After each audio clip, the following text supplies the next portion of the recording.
Salut mon frère, j'espère que tu vas bien. Si tu as cliqué sur cette vidéo, c'est parce que tu es directement intéressé par le fait de dominer, par le fait d'être dans le top 1%. Actuellement, faire partie du top 20% des hommes permet déjà d'avoir 80% des femmes. Ceci s'appelle la loi de Pareto et elle s'applique dans tous les aspects de la vie. Si tu manges correctement 80% du temps et même si tu rates un petit peu 20% du temps, tu auras quand même un physique correct.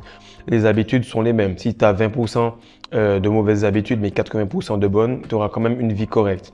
Et ça, en fait, c'est quelque chose qu'on applique partout mais qu'on oublie. Par contre, mon frère, pour faire partie du top 1%, c'est un peu différent et c'est un peu plus corsé. Mais pas tant. Je vais t'expliquer rapidement et tu verras qu'il n'y a pas beaucoup de compétition, que la première compétition, c'est toi-même et que devenir un homme du 1% est très très facile. Étant donné que beaucoup de gars actuellement vont du côté obscur de la force, sache que toi et moi, on devient de plus en plus rares et beaucoup plus rares que l'or. L'or noir. Salut les gars, j'espère que vous allez bien. C'est fou, j'ai fait juste une journée où j'ai pas fait de vidéo. J'ai l'impression que je vous ai pas vu depuis longtemps. Je pense que j'ai besoin de vous plus que vous avez besoin de moi et je le pense réellement. Pourquoi? Parce que chaque personne qui me fait un commentaire, chaque personne avec qui j'ai des coachings, chaque personne que je réponds par email ou que je réponds aux messages sur Instagram affûte un petit peu plus mon caractère et me pousse à aller beaucoup plus loin. Donc actuellement, on est en train de manifester des choses très très profondes que j'explique doucement sur Patreon actuellement. Je vais manifester des petites choses actuellement que je vais filmer pour que vous puissiez voir et ça va être sous forme de vlog afin que vous voyez les autres aspects de ma vie et les autres choses à part la rétention séminale. Parce que la rétention séminale, c'est la pierre angulaire qui permet à tout le mur que l'on est en train de bâtir, à tout l'empire qu'on est en train de bâtir, de tenir. Donc très important, ne faites pas de la rétention séminale le centre de votre vie, faites-en juste quelque chose qui devienne banal et que vous puissiez prioriser mais ne pas être focus dessus tout le temps. Alors, la première chose qu'il y a pour devenir un homme du top 1%, c'est quelque chose qui m'a toujours tenu à cœur, c'est d'être vraiment global. Ok, je ne dis pas que je suis un homme du top 1%, ça ce sera aux gens de décider, mais je vais vous dire rapidement que la première chose, c'est qu'il faut être un homme multidimensionnel. Il faut être un homme multidimensionnel, c'est-à-dire que tu dois être un geek musclé et tu dois être un gars qui est intelligent, qui est spirituel, mais qui est aussi capable d'être violent. Et ça, peu importe les domaines, si tu n'es pas multidimensionnel, tu ne peux pas faire partie du haut cadran de la société ou des équipes. Si tu prends par exemple quelqu'un comme Steph Curry, ou bien tu prends quelqu'un comme Ray Allen, par exemple, au basket. Ce sont des gars qui sont extrêmement bons à 3 points, mais est-ce qu'ils font partie des 3-4 meilleurs joueurs de l'histoire? Non. Les 3-4 meilleurs joueurs de l'histoire sont des personnes qui savent tout faire de manière très très élevée, à un niveau très très élevé, pas spécialement expert, mais vraiment dans un niveau élevé. Donc j'ai toujours pris plaisir à cela, à être bon dans plusieurs domaines et à me spécialiser pendant un certain temps pour qu'après je reste à un niveau au-dessus de la moyenne.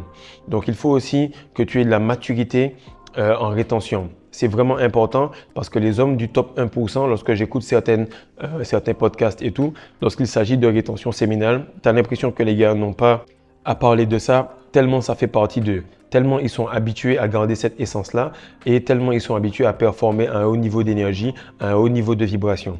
L'autre chose, c'est que pour faire partie du top 1%, il faut être à l'aise dans plusieurs styles de place, plusieurs lieux et il faut à peu près être à l'aise dans différents contextes. Parce que si tu es à l'aise dans un poste et que tu n'es pas à l'aise dans un autre, automatiquement, on va t'attaquer là-dessus et ça va être très difficile. Maintenant, qu'est-ce qu'il faut faire et quels sont les principes, quelles sont les statistiques pour faire partie du top 1%? À chaque fois que je parle de ce genre de sujet-là avec des potes, les gars me disent « Ouais, mais un top 1%, c'est un athlète professionnel ou bien c'est un milliardaire ou c'est quelqu'un qui est millionnaire. » Non, ce sont des personnes du top 0,01%. Les gens du top 1%, ils sont avec ce genre de caractéristiques-là. Il faut faire 1m79 et plus, il faut avoir 100 000 euros et plus par année ou 120 000 dollars américains. Il faut être entre 35 ans et 45 ans parce que c'est là le prime. C'est là où le gars il peut avoir la mère, la fille et la grand-mère. C'est le moment où l'homme est à son apogée physique en termes de maturité et en général en termes de finances. Il faut que tu sois éduqué, il faut que tu aies au moins 2 à 3 ans après le bac. Donc, il faut que tu sois également bon dans la matrice, dans les diplômes et tout ça. Et il ne faut pas que tu sois maigre non plus, mais il ne faut pas que tu sois non plus gros. Donc, c'est quelque chose d'important que le top 1% se définit également par le physique, également par les finances, par la spiritualité, par l'intellectuel. Donc, tu vois encore que ce point de multidimensionnel est très, très important. Maintenant, ce qui est assez cool, c'est que hier, par exemple, j'étais dans la voiture, j'ai demandé à ma femme, ouais, avec ce genre d'attribut-là, combien de gars penses-tu qui sont dans cette sphère-là? Elle me dit, bon, ça c'est quelque chose d'assez bien, tu fais 100 000 euros, etc., etc. Elle me dit 10%. Et elle m'a dit un chiffre que je pense qu'elle a rapetissé. Pourquoi? Parce qu'elle s'est dit, si je lui pose la question, c'est sûrement qu'il n'y a pas beaucoup d'hommes. Mais elle a dit 10%. Mais en réalité, lorsque tu demandes ça aux femmes, elles vont te dire entre 30 et 40%. Donc les femmes pensent qu'il y a beaucoup d'hommes qui sont de plus de 1,79 m, qui font 100 000 euros et plus et qui font beaucoup d'argent. Pourquoi? Parce qu'elles sont tout le temps dans les réseaux sociaux, elles sont tout le temps en train de penser qu'il y a pas mal d'hommes qui peuvent leur apporter ce qu'elles veulent et donc elles deviennent de plus en plus exigeantes, ce qui est tout à fait normal parce qu'elle le voit partout. Donc, l'abondance des réseaux sociaux te fait croire que la réalité est la même pour tout le monde. Deuxième chose, c'est que c'est très important pour toi de travailler et de t'enorgueillir de chaque jour que tu progresses. Pourquoi? Parce que ça veut dire que l'homme qui est en train de bosser sur lui, qui est déjà dans le top 20% et qui s'en va vers le top 1% est très très rare. Il est très rare et il est beaucoup plus prisé que n'importe quelle belle femme parce que ça demande du travail et ça demande beaucoup de précision pour arriver à ce niveau-là. Et c'est pour ça que je dis que l'homme de valeur, il est beaucoup plus rare que n'importe quel type de femme. N'importe quel type de femme, n'importe quel niveau de beauté que tu auras, un homme qui prend soin de lui, qui travaille, qui est en train de bosser et cultiver son énergie et qui commence petit à petit à progresser, disons à un an et demi de rétention, il vaut plus que n'importe quelle beauté qui est à côté de lui. Pourquoi? Parce que ça demande énormément d'efforts. Actuellement, lorsqu'il s'agit de l'offre et de la demande en termes d'homme alpha, d'homme de valeur, il faut savoir que tu es beaucoup plus rare que l'or, beaucoup plus rare que l'eau potable. Et actuellement, pourquoi je te dis ça? C'est parce que je me baladais par exemple au Canada, où maintenant je suis au Sénégal, et je vois beaucoup de femmes d'un très haut niveau, très très belles, hein? Elles sont isolées, elles sont seules. Pourquoi? Parce que de un, elles voient beaucoup de choses sur les réseaux sociaux. De deux, elles ont ce côté interne, cette intuition qui leur dit qu'il me faut un gars qui suit le plan de Dieu. Il n'y en a pas beaucoup, du coup, je vais attendre. Elles se marient très très tard. Et elles se disent que j'aurai ça seulement lorsque je verrai le type d'homme que je veux. Elles ne descendent pas en dessous de ce standard-là. Et qu'est-ce qui arrive, c'est que lorsqu'elles le font, eh bien, elles sont tout simplement en train de settle down. C'est-à-dire qu'elles choisissent vers le bas au lieu de faire de l'hypergamie qui est de choisir vers le haut. Et lorsque tu comprends qu'il y a beaucoup plus de femmes qui sont seules et isolées, qui ne sont pas satisfaites, tu as tout intérêt à bosser sur toi parce qu'à peine tu te retiens pendant 3 mois, à peine tu fais un peu de sport et tu remarques que tu peux avoir une femme de haut calibre et qui est relativement féminine. Donc bosse sur toi mon frère, il y a beaucoup plus d'espace pour avoir des femmes de haut calibre que jamais il n'a été dans l'histoire de l'humanité. Maintenant, le troisième point, c'est que si tu veux avoir des femmes rapidement, tu n'es pas obligé d'aller au top 1% et tu n'es pas obligé de faire 1,90 m, tu n'es pas obligé d'être super grand, obligé de faire 100 000 euros. Tu peux être dans des sphères un peu plus basses. Au lieu de 100 000, ce sera 80 000. Au lieu de 1,79 m, ce sera 1,75 m. Peu importe, mais il faut savoir que les critères sont évalués de manière stricte parce que c'est une moyenne. Mais si tu regardes bien, tu peux être dans le top 20% facilement et avoir 80% des femmes. Pourquoi? Parce que la concurrence, elle est vraiment basse. Et il faut que tu comprennes qu'actuellement, beaucoup d'hommes vont vers le côté obscur de la force. Très peu d'hommes font la rétention séminale. Et le fait de chercher à être dans le top 20%, tu verras que l'appétit vient en mangeant et que tu vas te dire, bon, vu que je suis déjà à ce niveau-là, j'ai qu'à continuer. Parce que les femmes qui vont se présenter, les opportunités qui vont se présenter et la capacité que tu auras à fournir des efforts de plus en plus grands et intenses et endurants par rapport aux jours qui passent, tu vas remarquer que les gens autour de toi ont de la difficulté à juste faire la base. Et c'est là que tu vas remarquer que être dans le top 1%, c'est juste mental. C'est vraiment mental. Et je vais t'expliquer pourquoi.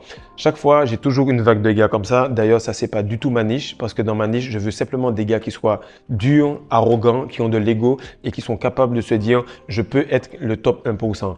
Pourquoi? Parce que ici, on n'est pas en train de réveiller ou de choquer les brebis. On rassemble que les loups. Et j'insiste vraiment là-dessus parce que je travaille très dur pour représenter cela. Et je veux pas que les gens viennent me dire, oui, moi, je suis humble ou moi, je veux être gentil ou je veux aimer tout le monde.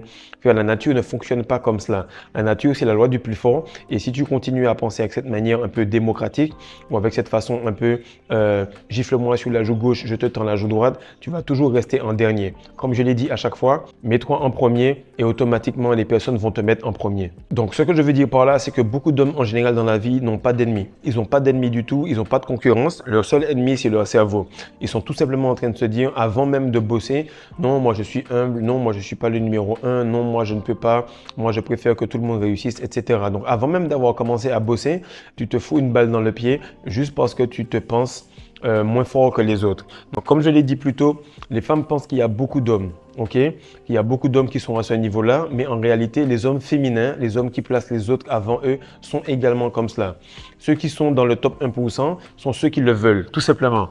La capacité que tu as à être dans le top 1% ne dépend pas de tes aptitudes, il dépend juste de ton envie d'y être. Et en fait, les hommes qui sont dans le top 1%, ce sont les seuls hommes qui ne se mettent pas une balle dans le pied.